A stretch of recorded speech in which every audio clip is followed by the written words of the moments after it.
Why cities should implement comprehensive urban gardening programs.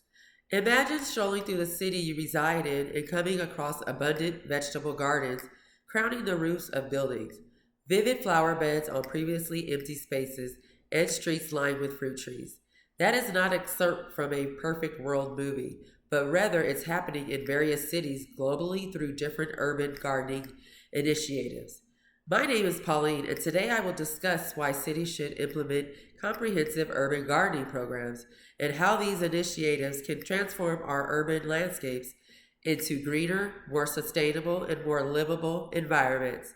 With the world's populations increasingly living in urban areas and issues like food insecurity, climate change, and decreased accessibility to open spaces, urban gardening is an efficient solution that can benefit all of the members of society. We will explore the pressing problems that urban gardening can address, the actions we can take to support and implement these programs, and the positive impact they can have on our cities and our lives. To understand the importance of urban gardening programs, let's first examine the problems they aim to solve. Our cities are facing critical issues related to food security, environmental degradation, and community well being that urgently need addressing. Global Forum on Food Security and Nutrition. A global report by the Food and Agriculture Organization of the United Nations that was released in 2021 estimate that above 800 million people who dwell in the urban areas suffer from the food insecurity United Nations. In the United States alone, the USDA estimates that 13.8 million households were food insecure at some point during 2020. These limited opportunities for obtaining new healthy food result in numerous health issues and a higher risk of obesity, diabetes, and heart diseases. Food insecurity doesn't mean hunger, it also affects the quality of food people can access.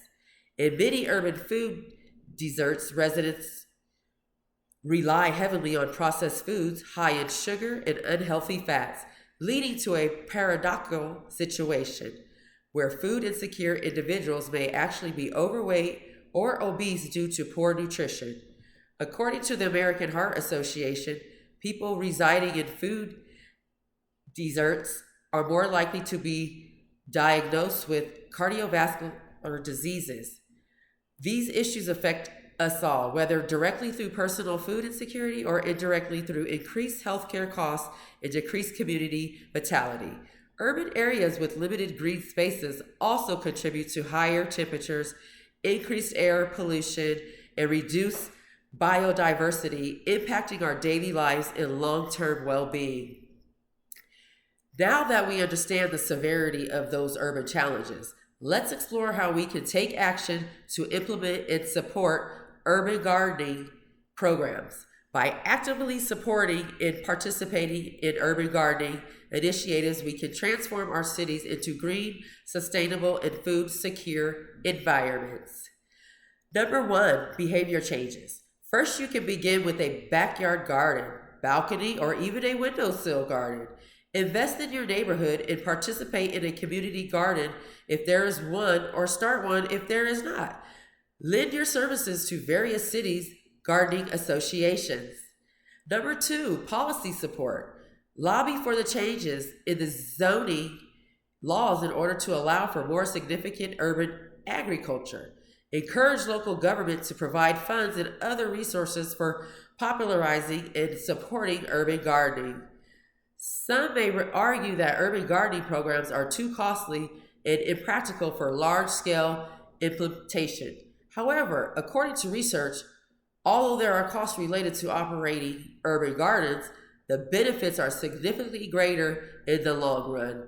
The Environmental and Energy Study Institute says that for every $1 that is spent on a community garden, $6 of vegetables in value are produced.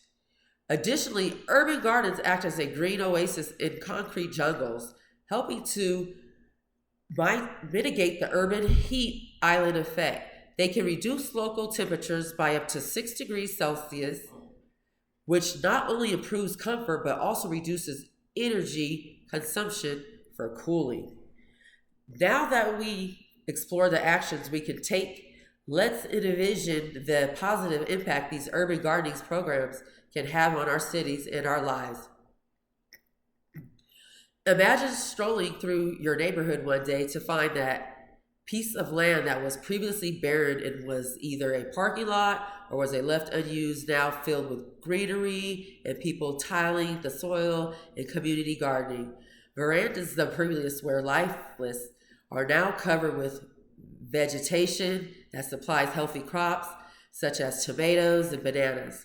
Every school has their own gardens whereby children are taught on aspects like on nutrition and on protection of environmentally. The air is fresh, it is cooler than in the lowlands, and wildlife forms in their abundance. Neighbors come together to tend these gardens, fostering a strong sense of community. Food banks are well stocked with fresh, locally grown produce, ensuring that no one goes hungry. Your city has become a model of sustainably attracting ecotourists and inspiring other urban areas to follow suit. Remember that gardening can be attained in progressive steps. You can start by growing it yourself or participating in a community garden. Back local policies that address the promotion of urban agriculture and ensure that your friends and families also participate in the process.